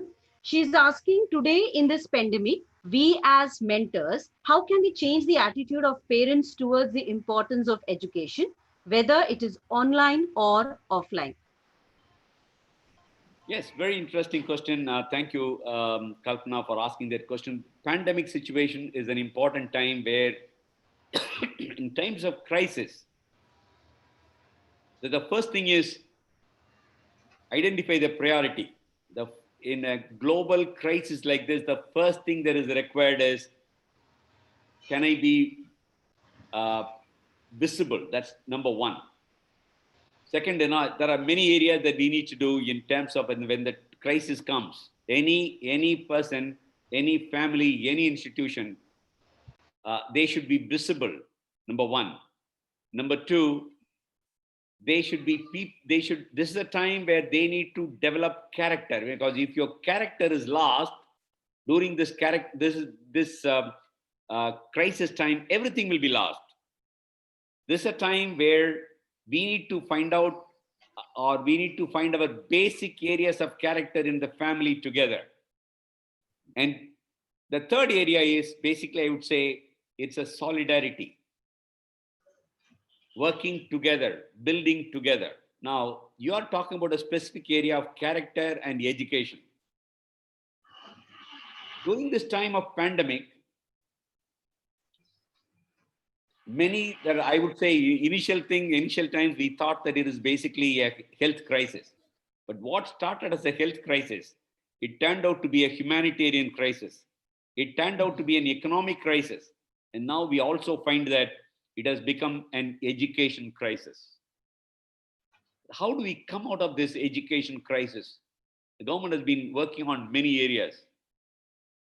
You're all aware that from Industry 1.0, that is the birth of the steam engine many years back, we moved to Industry 2.0, that's the electricity, mass production of cars. Then we moved on to Industry 3.0. That was basically the electronics thing that came in, computers came in 1980s. But currently, we are in Industry 4.0, which is artificial intelligence, machine learning, and many other areas. It's all digital world. Whether you like it or not, we have already entered the digital world. And so, when the COVID-19 has come, it's pushing us into a digital world.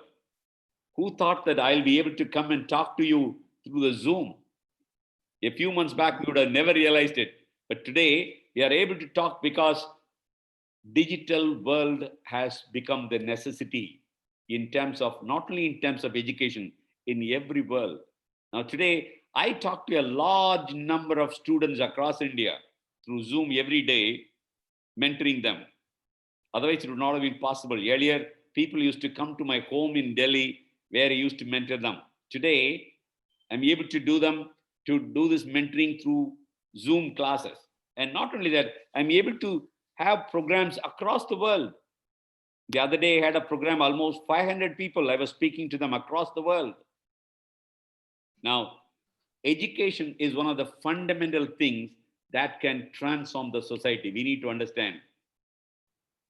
Now, with the 26% GER, gross enrollment ratio in the past in the colleges, the new education policy, national education policy, talks about 50% GER. That means the government has been giving a lot of importance on education. And the national education policy gives adequate importance in terms of spending at least 6% of the GDP on education. When people are educated, the nation can be transformed. Their mind can be opened. So in times of crisis, identify the priority.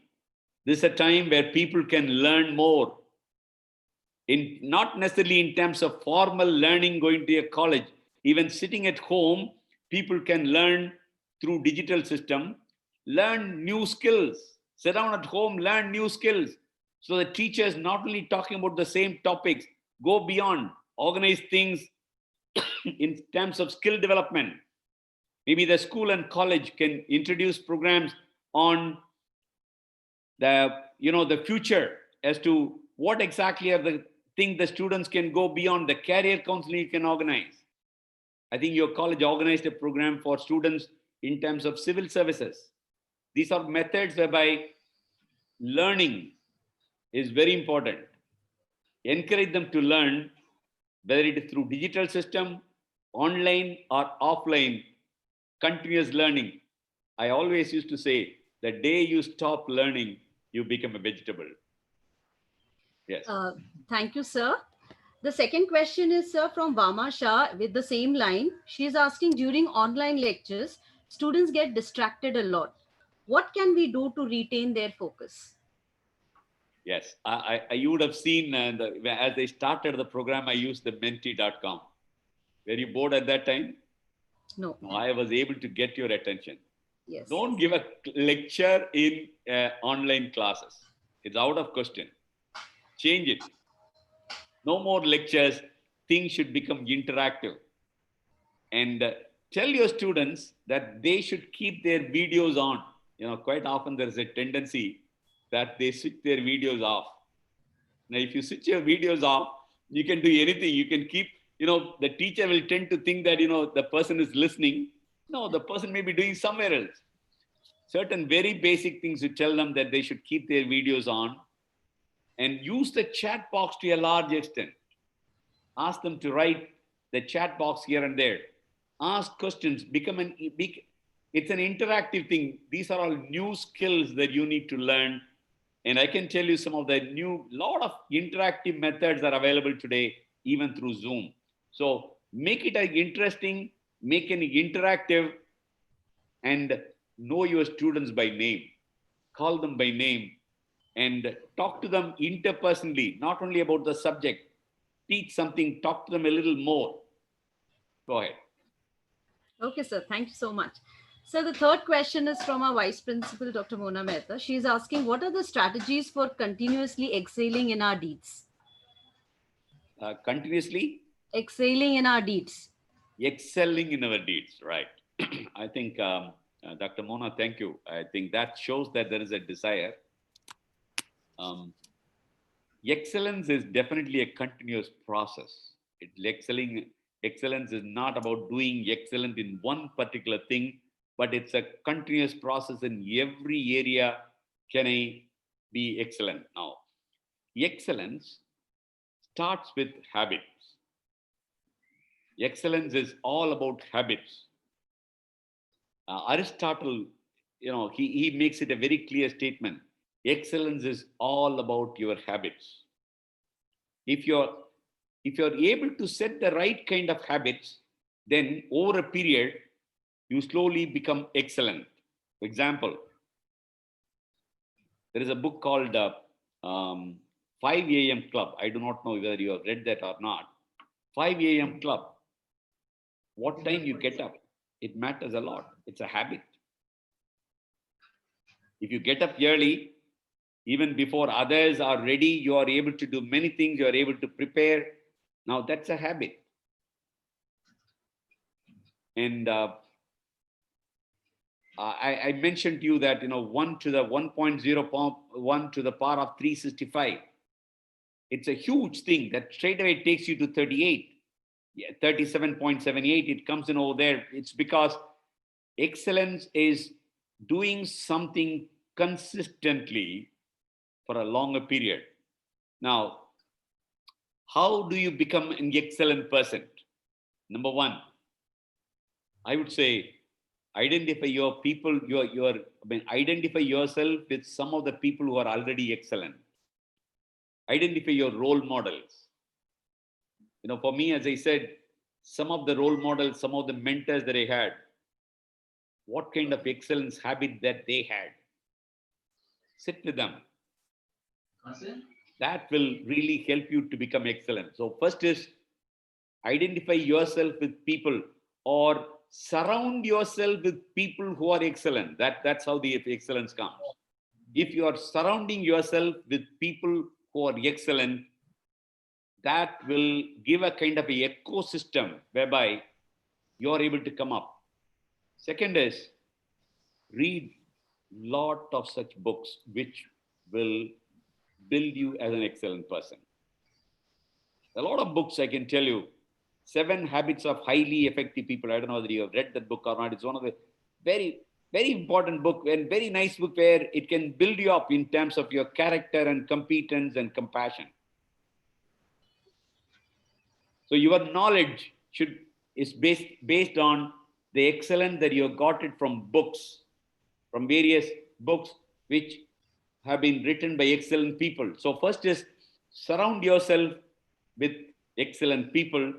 Second is read plenty of books which will empower you to become an excellent person. The third, it's not just preaching. It's not just your learning, it's practice. Practice excellence on a day-to-day basis. You are a teacher, I have taught this way. Can I improve my teaching style? Can I improve my lecture style? Can I improve my note style a little bit? Improve it. It's a continuous improvement that will lead you to excellence. So identify every area, every part. Can I excel in improvement? But excellence it's not just about your profession. Excellence is in every area, every role that you're playing. Can I excel as an individual? Individual means probably in terms of your reading habit, in terms of even your exercise, health. So I should excel in terms of my personal role, in terms of my reading, in terms of my writing, in terms of my physical, mental, intellectual area. Secondly, I should excel as a family. Your role is you are a wife, you are a husband, you are a mother, you are a father, you are a son, you are a daughter. All these roles come. Can I excel in that area? Simple areas. Now, if you as a son, I want to be excel. There are many times I want to sit with my dad and spend more time with them. Now, later on, it is too late.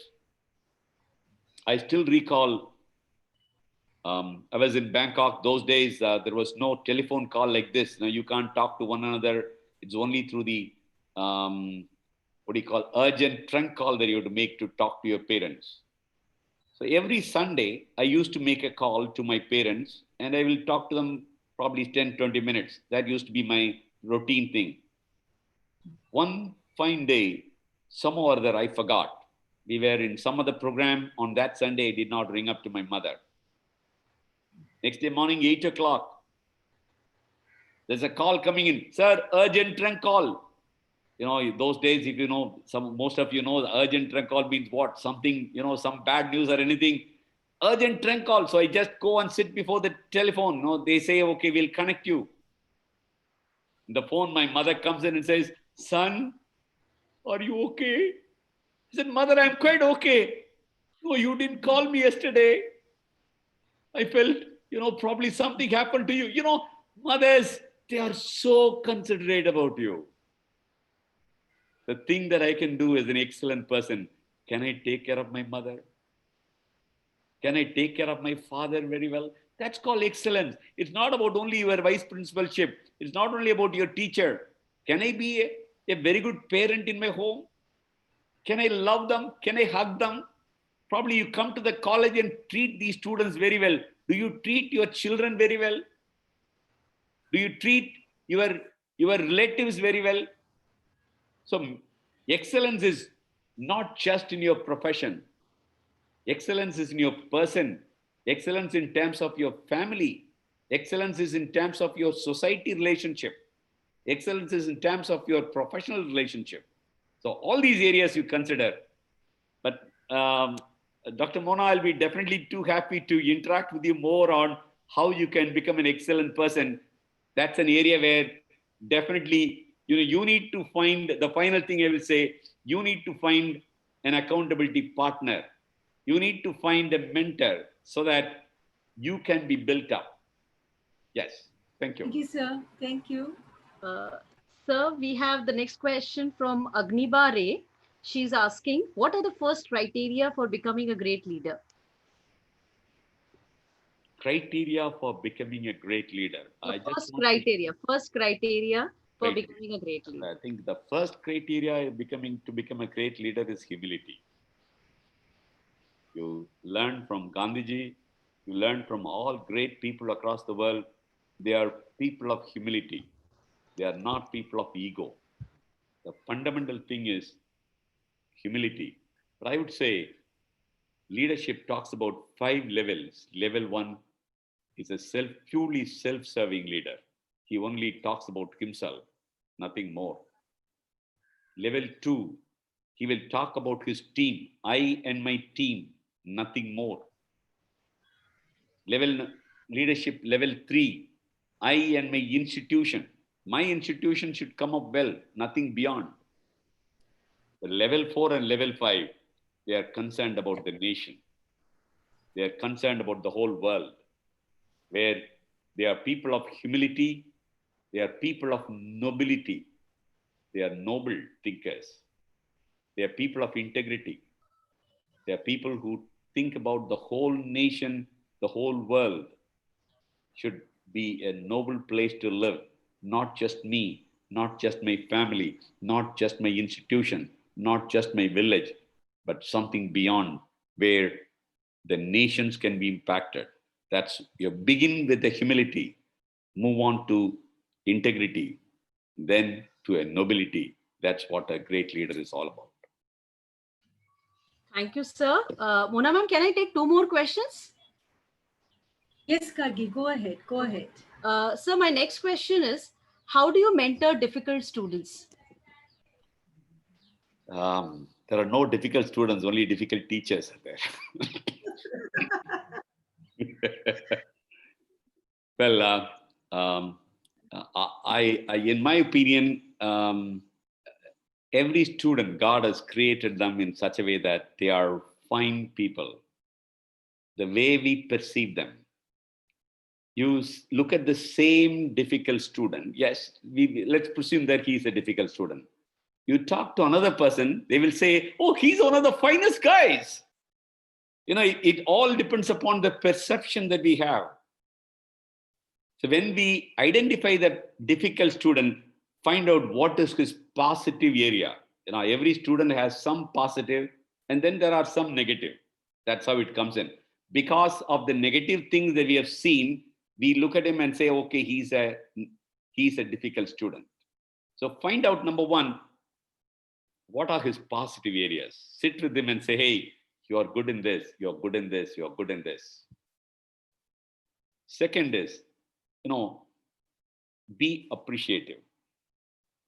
Just tell one word of appreciation, let me tell you, the fellow will cry. Recently, I'll tell you one of the things that I did. One of the boys who is preparing for IAS exams, his birthday was to be celebrated. So I prepared a small group of around 25 people who are closer to him.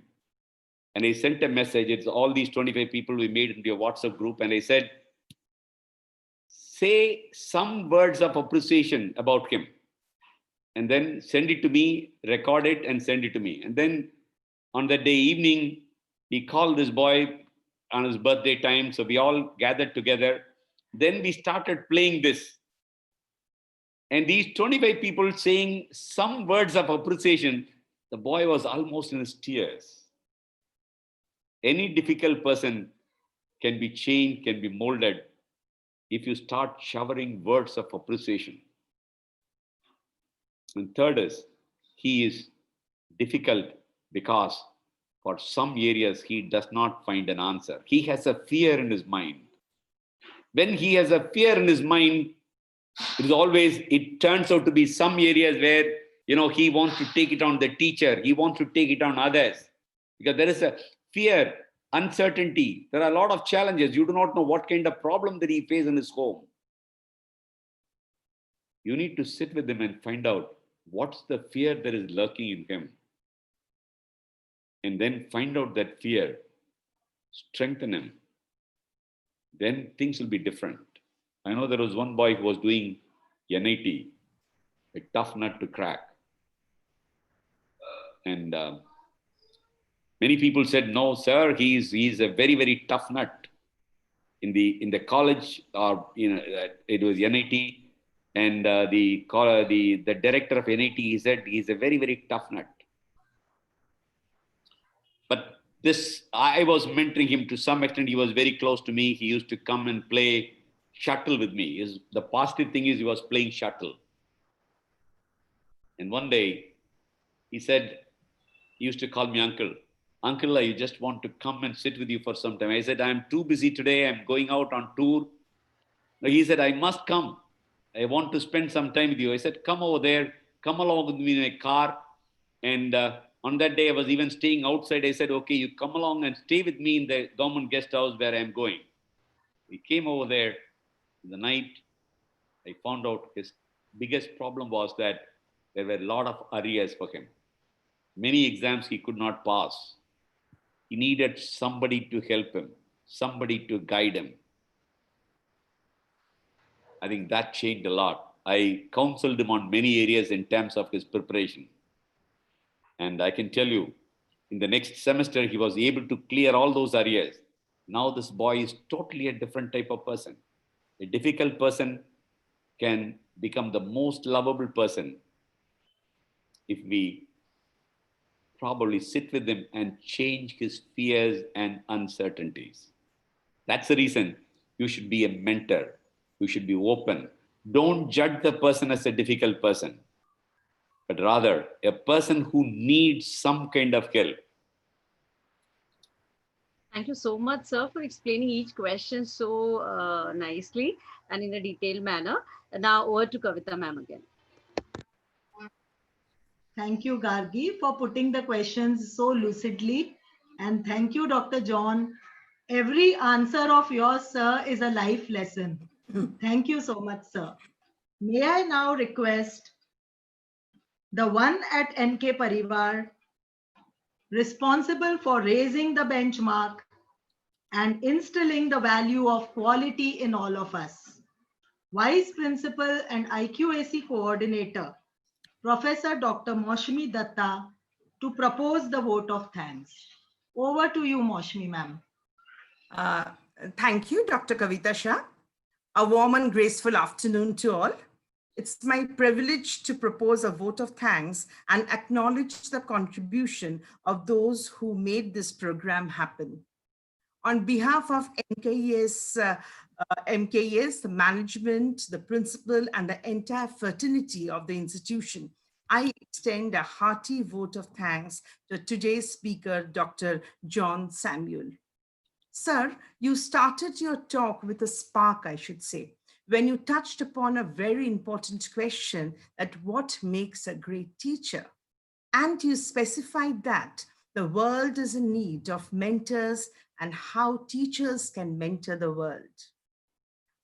Dr. Samuel actually marvelously narrated the ABCDE of a great teacher. It was really touching when you highlighted that teaching is just not a job, but much more than that. It is a calling to transform and impact the students and the society at large. You beautifully depicted that, how teachers can be a process of change and transform the world. Sir, you emphasized explicitly the differences between coaching, training, teaching, and how to move up to mentoring, and the 3 C's and the 4 P's, and ultimately the WIN, the win. Sir, today we had an opportunity to hear your thoughts, and this will surely be going to encourage all of us in future. Your thoughts have enlightened our minds and have shown us a new path. We all are inspired. The management has always provided us the strength and support for whatever we do. We mention our deepest sense of gratitude for the management of MKES. A special mention goes to our respected principal, Madam, Dr. Mrs. Nancy Jose, for being the catalyst that stimulated us to do our best and standing as a pillar of strength as always. Thank you, Madam, for always being with us. I would like to thank Vice Principal of Aided Section, Professor V.G. Suchak, and Vice Principal of Self-Finance Section, Dr. Mona Mehta, for their valued support and motivation. A special mention to Dr. Mona Mehta, who is actually the heart and soul of Endeavor. And we thank you for taking us through the inspiring journey of Endeavor.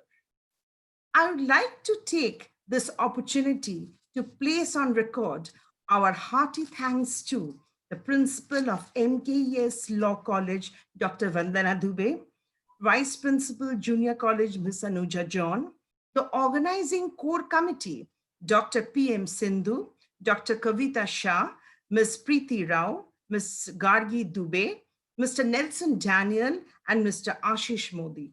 Actually, I'm in short of words for their involvement and willingness to make this event happen and completing all the minute details beyond their comfort zone.